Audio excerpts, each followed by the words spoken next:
Welcome back to our YouTube channel. I'm Gugu and I'm here with the love of my life, Kearabilwe, and we are your favorite queer couple. So today it is episode 2 of our love series, and we are talking about forming your own relationship journey. Yes. But before we get started, drink of the day. Yes. Is a prosecco. Our favorites. Yes. Cheers. Cheers. Bubbles on a Sunday. Yes. Period. So good. And the glasses today are blue. Yes. Yeah. I love this blue vibe with our beige and white outfits because it's giving ocean. Yeah. Where we wanna be. Honestly. Yeah, no. So today we were talking about forming your own relationship journey. And this truly comes from the fact that we, myself and Gugu, we formed our own relationship journey. Firstly, because we stepped out and into this queer relationship. Very loud, very proud. And then on top of that, we have lived together, right? So before marriage, that's a big thing. When would you say is the first time we lived together? To be quite honest with you guys, apologies to any parents or guardians watching, but we lived together from the moment we met. When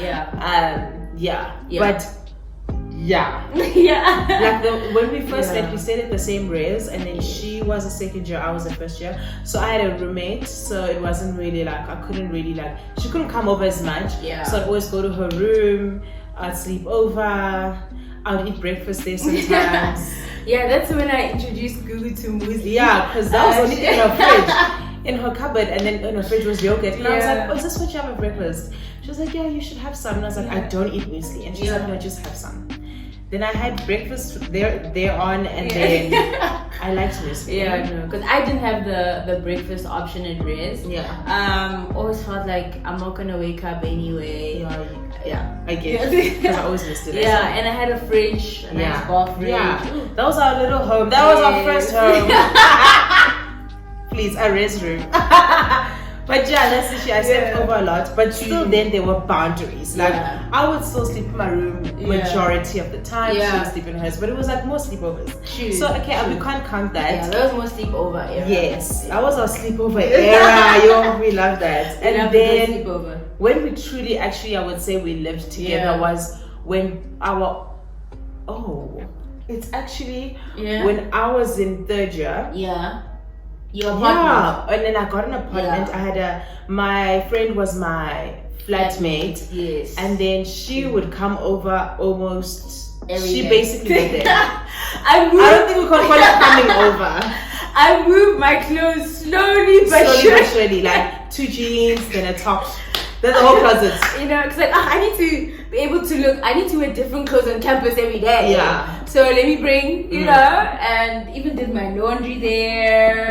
We just started off as sleepovers, and then we realized this is wasting Uber money. Yes, there was a lot of Uber money. And we're like, why don't you just after school just come here instead of where you actually should be staying? True. And that year as well, or the following year, I started playing soccer. And so after soccer practice, you were come over for dinner. Yes, and then work. Sleep. And after dinner, you're tired. So you just balal. And then basically we lived together. That was kind of us living together. And then the next year, moved back into res. And then we were... Do you know what we did? We're so smart. Tell them what we did. So what we did is, firstly, we really prayed and hope that Gugu gets the same res. And that happened. Because that was like the majority, like the postgraduate res that a lot of people get. And then after that, when we went to sign in, we went together. And we're standing I think I was standing behind you in the line. Yes. And then we knew that automatically that's how they assign rooms. Literally. For postgrad, they don't care which faculty you're in. They just put you right next to each other. And because that's the res that I lived in, I knew how it works. And we literally arrived early in the morning. So there's no problem. And we made rooms right out. We were like, listen, early in the morning. Literally. And I feel like the sub warden allowed us to actually get in at the same time. Yeah. And then therefore and then he asked us, oh, do you guys want a room next to each other? And we said, yes sir. Yeah. You're right. And so therefore that was the year when Gugu's room was where we like slept and stuff, and then my room was like storage and it was office. a storage. That was our office. I love it for us. No way. Yeah. So basically, and then after that, what happened? 2020. Then you started working. I started working. Gugu was in res, and then the pandemic hit. Everything was closed, and then I think for like a good month or two, I think March, April. When did you come? May. Okay, so March, April. 2 months were I had a flatmate, and then Gugu came in May. So the whole of May, the whole of June, Gugu stayed with me and that flatmate and their partner at the time. 4 adults was a lot. Not a great idea. Not a great idea. And then from June, then that's when you got a place by yourself. Yes, got a place by myself. Gugu moved in with me, and obviously from basically June 2020 up until November 2021, I lived with her. It was just the two of us. Yeah. And at no point did we ask for any approval, comments from parents. Did we ask for suggestions, advice, approval, blessings? Zero. Because guess whose decision it was? Ours. And that's it. So I think just in this relationship, it's about us sharing that experience and comparing it to the other extreme, which is a very traditional. Yeah. I guess the traditional would be date the person, and then eventually they ask you to marry them, you guys get engaged, you plan the wedding, get married, get a place together after. So live together after the wedding. After the wedding, lobola. Yeah, we completely kind of that wasn't in our thoughts. That wasn't. I just wanted to be in love in my 20s and have fun and enjoy my life. And for us, that quality time was a really big deal to us. And I think that's what made us basically kind of live together more than anything. I think it was the quality time and just being able to spend time together. I think it's so much easier when you live together, because we tried the other way of like maybe living apart. You have your own place, I have my own place, and we ended up always just being in one place. Yeah, you just waste so much money, guys, because you're lying to yourselves. You know you want to live together, so why aren't you doing it? Like it's so much money. Like I still know people that maybe their parents don't know they live together. No, like where they get separate places because they don't want to like lie. They don't want to like make their parents upset by living with their partner. So they have these separate places. This person is paying rent here, but then they have constant sleepovers that their parents don't know about.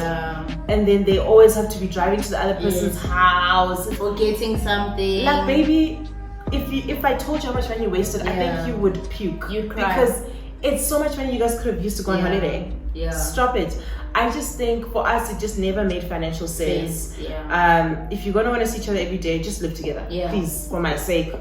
So we just did that. Okay, cool. So in this video we're also just going to give you guys, the first thing I want to touch on is the reasons why we decided to do quote unquote what people call a fat and sit. Fat and sit is what we described as our relationship journey.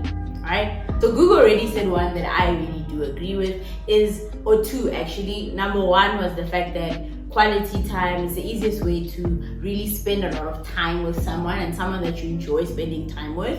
And then the second one was financially, the fact that the cost of two people paying rental when you're only staying at one place, and then the upkeep of the other place that's actually just now your room or storage, some empty space, empty space that you don't even use. So I think for me, I would like to add on a few to that. So as Gugu stated, that we started out really being in each other's spaces from our first date or from the very beginning, and that's like a big phenomenon that's known within couples that look like us. So like people always tell, oh my gosh, lesbians moving together so fast, like right? And that's truly because I think there's a high level of comfortability that comes with someone maybe that looks like you in certain ways, that makes you feel more comfortable to share your space with them. And that is exactly what I felt with Gugu. Like, I didn't feel like her coming into my space, even though like the res room was very small and tiny. Was just a tiny space. She didn't shake up my world that much. Like, I didn't feel like you changed my room, how it looked. Like, you didn't come in, now my bed is facing another way, because, you know what I mean? Like, I feel like there was a lot of mutual respect in even how, without there being a conversation really, the joining and you just coming to be in my space and me and yours kind of happened. So I think it made it easier for me to have that and go through that, and to always be open to that because of that first interaction and how it happened. That mutual respect, the ease in which it happened. I don't think it was something that any of us ever forced. Like, you didn't come in and say, you have to live with me, no, you're not. Like, there was no forcing of the situation, which I think is something that in the journey that you're trying to form of what your relationship could look like should be a big consideration. Like, are we forcing this thing, or is it something that we're fighting? You know, do we love spending so much time together, but we're fighting it because of what society is saying? Or actually we're very sure of being apart and we are forcing it because of what society is saying? I think it's important to consider what's organic for your relationship. Like, some relationships really thrive in having two different spaces, and the other person sleeps at their own place, you sleep at your own place, and that is the best, most healthy way for y'all to interact. And I think that's great when you're self-aware and that's what you do, and you guys pay those separate rents, and that's good because it's for the betterment of you as an individual and you guys as a couple. And some people, it's also for their mental health. They just feel like they need that alone space that is truly theirs, and no one comes into it.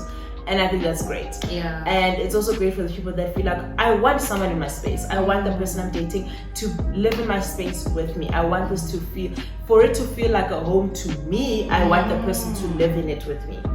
And I think that's valid. And that was us. Of course, we jumped the gun a bit, but it was really like, we're kids. It was natural. It wasn't harmful in any way. Like, we were just doing what felt natural and what we enjoyed at the time. And I think we still had times or spaces we could spend by ourselves. I still felt like if I wanted to just be alone, I would go to the storage room, her room, and I'd just sit there on my phone and scroll on Instagram and just not want to be around her, or not want to talk to her, or not want to. I just wanted to be alone. And I think maybe then it's important to also have those things in the home that you guys create, to be like, okay, this is the individual space that if someone wants to just be alone, they can go to. Another reason for, I think, our journey and the way we've structured our relationship and the decisions we've made and us just having our own rules, I think another thing for me, I just felt like marriage, a wedding, and all of those things are not a prerequisite for me living with my partner or doing life with my partner or spending time with my partner. I just didn't think it was necessary. I think it's a nice to have if you want it, but I didn't think it's a necessity, and I didn't see it necessary for us, and I didn't want it for us because it has financial implications. Like, I didn't think me broke in my 20s, because I'm saving for a wedding, I should be worried about, oh no, but we need to get married, we need to get the rings, I was just a baby enjoying life, wanting to. I didn't think I needed to also, for me to prove that I have the right to live with my partner, I had to now be married. No, like, I was a girl in her 20s living life. I love spending time with a partner. I want her to live with me, and therefore that is what we're gonna do, as long as it's healthy and it's not harming anybody. I think some of it is also, I guess, for some people, religious purposes. But I don't really prescribe to that. I think I prescribe to like what feels good to me. Does it work for myself, for my mental health, for my life? Is it harming anybody? Does it make me happy? Is it healthy? And it ticked all the boxes, so I didn't really necessarily think, whoa, we're doing anything wrong. Like, front and sit is great, guys. I would recommend it if it's what works for you and it feels good and it's a happy situation. I agree with you. And I think for me, my other reason was really centered around, given the type of relationship that myself and Gugu have, it's the first one that has been so loud and proud, right, within my family, and I feel like both of our families. So I think it was centered around protecting us from our family's opinions, or their way of doing things that really just were always centered around the heterosexual type of relationships. I truly wanted us, and I feel like we both wanted, to understand and build something that would work for us. I think that was the most important. Subconsciously, we didn't know it, but for the longest time, we really protected our bubble. That's so true. Yeah, that's very true. Because a wedding does invite other parties into it. Because now you're basically publicizing your relationship. It's a big wedding. Families are meeting. Family members. Aunties are giving. There's that time where they give you advice. And you just like, whoa! Like there's just so much that becomes like, okay, it's not about our bubble. Our families need to be happy, and it's like no. And now people feel like they can come and tell you, oh, we are not happy about this lesbian relationship, or this lesbian, or people are, hey, why are you moving in? And it's not the other way around because they put the masculinity on you, or no, why are you guys in Cape Town, not here? I just feel like that's the biggest thing. Once you get married and you haven't also given your family time to respect you and know you as a couple, I don't think they have. Once you jump over into this marriage, they don't know how to filter themselves. And they won't. And now you know what I mean? So I think for me, us now, if we were to say, hey, we're getting married, I would be very shocked to see people just spewing their opinions, because within the whole 7 years of us being together, we've never given that platform. So it'd be very like confusing for me to be like, oh, just because I said I want to marry this person, now you can come and tell me A, B, C, 3, 4 without me even asking for it. I think there's a big difference if I come to you and I'm like, hey, I'm thinking of this and this, or this is happening, and you can, give me my opinion. But I think it was really us protecting our bubble, us growing, us working on ourselves, and us working on this relationship. To build it. Without outside influences. I think that was the biggest thing for us. Like, I agree.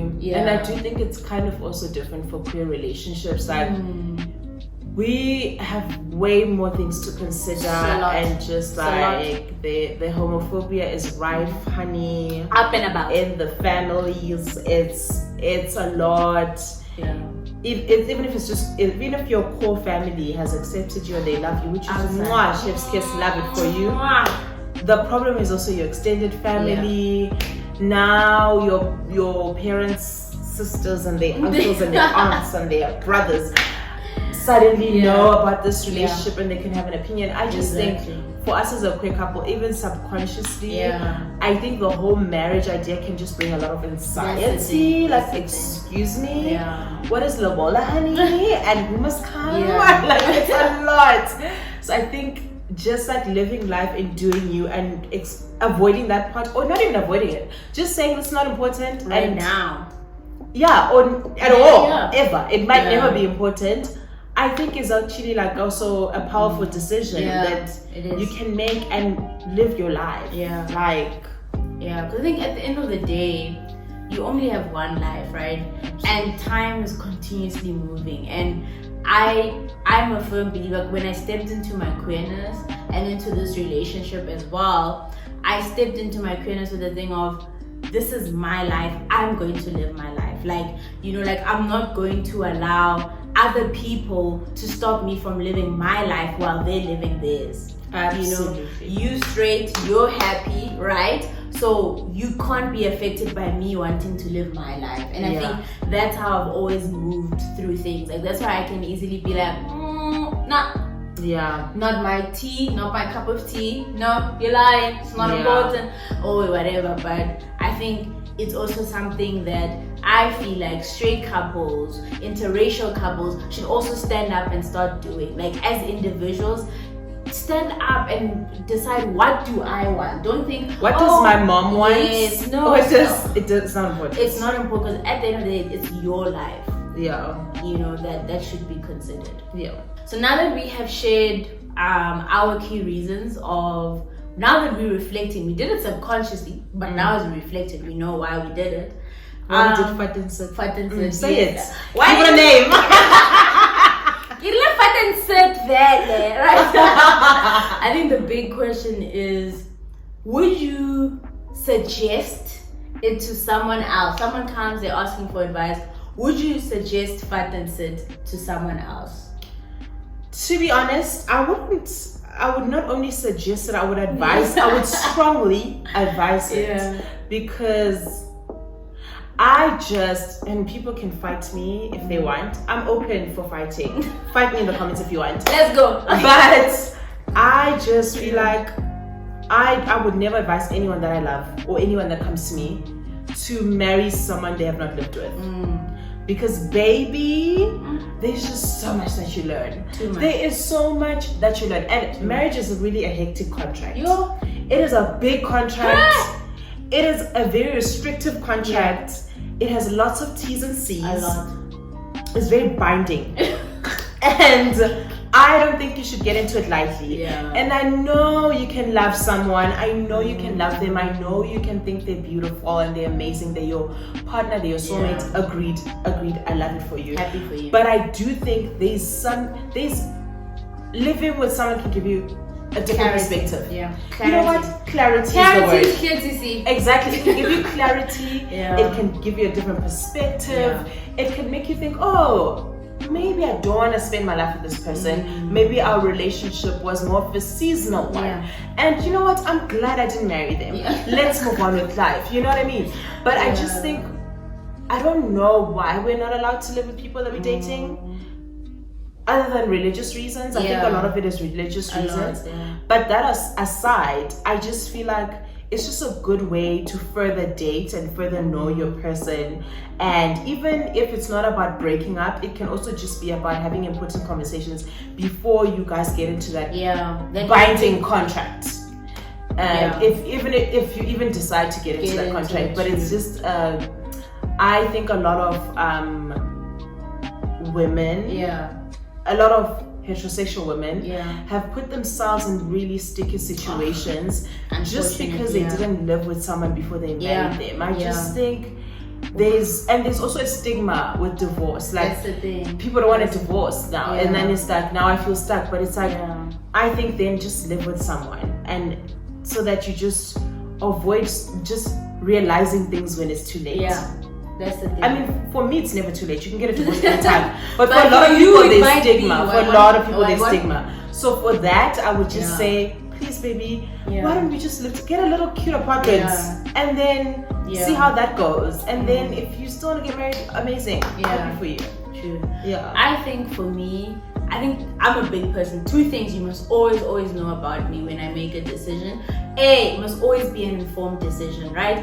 Collect your data, collect your information, and then you can make an informed decision, right? Meeting someone once a week, twice a week, that is not an informed decision. I can tell you that for a fact, right? And then number two, it is really centered around context. Context matters, right? So for me, that's what I'm saying. I totally agree with Gugu. 90% of the time, or 95% of the time, I would always say, hey, yes, you should move in. I think places where I would say you shouldn't move in is if you don't have your own. I think don't come into a situation where you are running from something and then running into living with someone with a fat and set. I think, like you want to run away from home. I don't think you should be in a fat and set if you're extremely vulnerable, be it financially, be it like, because even that can make you feel stuck. Yes. Even if you want to break up with them, now you feel like I don't have shelter. Yes, right. So I think a fat and set should be choice. Should be choice and should be built from a level playing field. Someone should know that I'm here because I want to. I can leave tomorrow if I want. Like, people are like, the least, Suara, baby. Tell the realtor that 3 months I will pay it, type of thing. You know what I mean? I think the best relationships are formed when people know that it is a choice for me to be here. Never get it twisted. I think so. That's me, right? Yeah. So I think living with someone gives you so much information, right? And invaluable information that no one else has. No one else has, right? Not even their mom has Their mom could have it, but they could be so sweet about it. No, but their mom sometimes doesn't even know. That's the thing. Right? It gives you information about how this person spends money. How this person is, that's true. Their cleanliness. That's true. What they eat. She would have never known that I secretly buy Uber Eats if she didn't live with me. Literally. I wouldn't could have hidden that. Yeah. For years. I'm seeing we have a joint account. How chill it there. KFC. I'm even calling the bag, being like, hey! Please, that didn't happen. By the way, that did not happen. Right? But I think it gives you invaluable information. And information that will allow you to see past the lights and the frills. Yes. Because if we're talking a long-term relationship, a life partner, or marriage, it cannot be based on the frills of life. It cannot be based. I saw you every day. I saw you once a week on Saturdays. And I loved your car. And I enjoyed your energy on Saturdays. Of course, I'm my best version on a Saturday. There's no work. My boss isn't calling me. Like, people are really their best versions on weekends. So we can't use weekends as this is my life with this person. We have so much fun on the weekends at his place. And you think that's gonna be your life? No. I don't know. So I think for me, always make a decision that's level-headed with a sound mind. That's what I think in law they use that, with sound mind and judgment. But to get there, you need to collect information. And I think also a big thing is don't be scared to disappoint your parents or your guardians. So. I think it's very important, especially when you're doing something that's for you. What's best for you? What will make you happy? You know in your gut something is what's best for you, and so I think it's okay to disappoint them for those things. Right? I think so. Don't be scared. Parents love you. They should come back. If they don't, they're lost. Yeah. And it's sad to say that. And parents get over it. I don't want to lie. Literally. I've like 99% of parents get over it. Literally. Like, I've seen my parents. I think it's small things, guys. Yeah. Who's gonna be angry that their child lives with their partner for like 50 years? No one. Yeah. Like at some point you get over it. Yeah.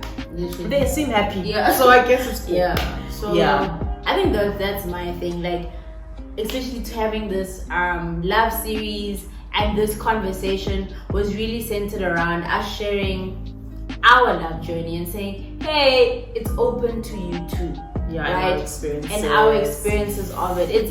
We've fought so much. I feel like fights that I am so happy I didn't have when we were married, and I'd be like, because I feel like also when you feel stuck, you don't even think of solutions, you know. Now I'm hating you. Then you're like just venting about your wife at work. It's like, dude, we heard you. Alright, so I just feel like it's a cute short video on.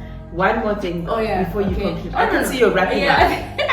I just wanted to say, I think one of the reasons, because I've always heard this and I've always been like, what are they talking about? Can't relate to because I've never been married. But when people talk about like the first year of marriage is the hardest. I'm always like, what does that even mean? But the older I get, I genuinely feel like it's because it's the first year you live with someone. And I can attest to that. Like the first year we truly lived together, which was in 2020 when she got a place, and now it was our apartment by ourselves, just the two of us. And now it was like an apartment. No raise, none of this school stuff. It's just an apartment now. And we're just living life. We buy groceries. You pay for the water. Exactly. Now it's like life, adulting, whatever. That year was really hard. There were some hectic fights. There were times I would take walks at night because I can't deal with her. I cannot stand her. And it's like that those 6 months or that year was really tough. And maybe that's what people are talking about the first year of marriage is really hard. It's because basically what you mean is the first year of living with someone is really hard. That's the thing. And I think if you do live with someone, I don't think your first year of marriage will really be that hard. It's a continuation. Because you know how to live with them. You know, now there's other life normal things that are hard, but this big change is not really there. True. And also there's only so long that a person can pretend. Right? And I feel like when they live with you, yes, and I feel like another part of why maybe the first year of marriage is so hard is that I'm seeing you for the first time. It's scary too. It's actually alarming. So I want to go to my mom's house. I want to go back to my mom. I don't want to be here. It's scary. Scary scenes. You know? Guys, living with someone, you just learn so much. You see how they are when they're frustrated. Yes. When they're angry. When they have a panic attack. Yes. That shit is scary. Like, it's very, you just see them raw. Yeah. You know what I mean? Like, there's no, there's no filters, there's nothing. It's just, this is me vulnerable at my lowest, please. Yeah, and I think exist with me. Living with someone a bit, you can put a time on it. Some people say max 2 years, whatever. But that allows at least all of that not to be cramped into one space. You know, you allow yourselves to actually slowly but surely choose each other and not be forced to choose each other because you're married. Because now our parents know about us. There's a ring, baby. There's lobola. There's some cows and the horse. So gotta make it work. You know, so that's just us. And yeah, in the comment section below, tell us like what have your ideas or forms of like or relationship journeys looked like. You know, what stages have you taken? What stages have you felt like, oh, my partner and I have possibly skipped that, or we didn't stay there as long as I feel like we should have, you know? And yeah, if you were to choose, would you choose the traditional route? And if you did choose the traditional route, why? Maybe and how is it working out? Yeah, maybe we're being biased because it's just us. Yeah. You know? Yeah. If you chose a traditional route, please, in the comments, let us know. Maybe there are things that we don't know. Yeah. That come from that side as well. And also, just to be spicy, tell us what you think of Fadensit. Because I know that gets the people going. That gets the people riled up. And I just want to see it. I'm so interested. And be honest. Curious. Be honest. Don't force yourself. What do you think about it? Why do you disagree with it? Or why are you for it? Yeah. Yeah. Definitely. But as you know, we are for it. Obviously. So. Yeah. No. If I had kids, baby, I'd be like, baby, listen. You are moving in. Yeah. You are moving in. I would get them the apartment. Okay? Because I need to see how y'all interact when you live together. After you guys have lived together for 2 years, I'm getting you a puppy. Let's go. Let's raise you something. You think you're good? I'm getting you a puppy. Change the variables.